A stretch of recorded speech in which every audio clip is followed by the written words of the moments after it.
ya muƙaddari mai tasarrafin duka ƙaddarori a rayuwa, kai ka jarrabe ni da ƙaddarori yawansu ba zai kidayo ba.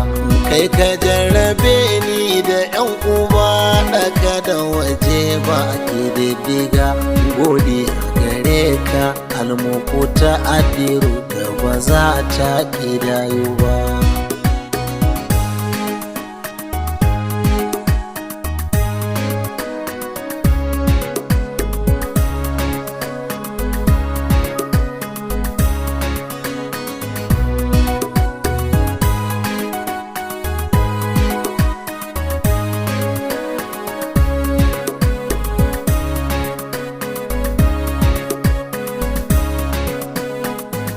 Kayi mini baiwa a rayuwa wacce ta saka ni farin jini, baiwar da ta zan mutu a rayuwa sanadi na samun bakin jini. Ka kyautata sura a rayuwa sababin ta na zam da kwarjini. Kayan sara baiwar karanta ƙura'ani da ba za ta ƙidayuwa. Zan tabbata gode Ubangiji sai ran da kira ba shi amsuwa.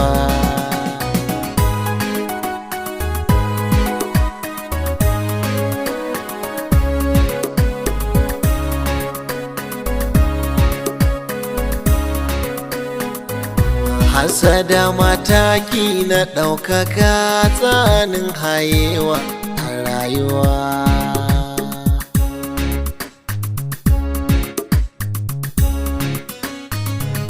Mai rabon baɗi za ya isuwa, daɗi da wuya zai ga rayuwa.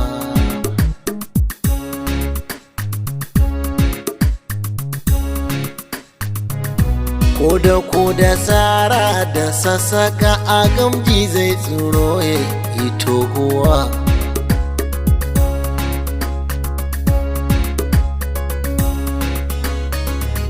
Mai sanya sa'ida a tsanani ba shi gyangyaɗi ko kwaɗemuwa, ko mai tazarar jifa a sama ƙasa zayayo ba abu fargaba.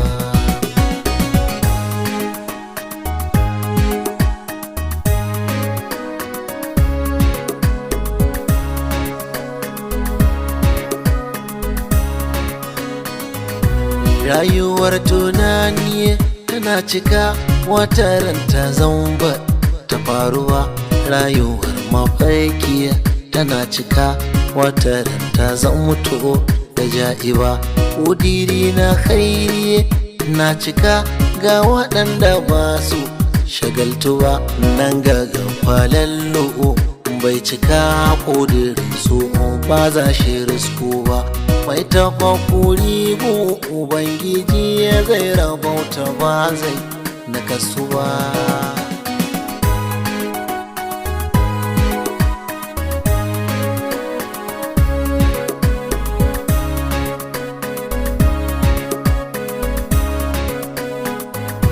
Cutuka na gangar jiki duka zahirin su ban na ɗaukayen su ba. Cutuka na ban sarari duka kulliyansu ban bar ɗayansu ba. Cutuka da ƙwayar idaniya ake ganin su zahira akan gaba. Cutukan da 5 sensory organs ke rabe su ban kai na zuciya. Wanda ke da cuta a zuciya cutarsa ba za ta akwatantu ba.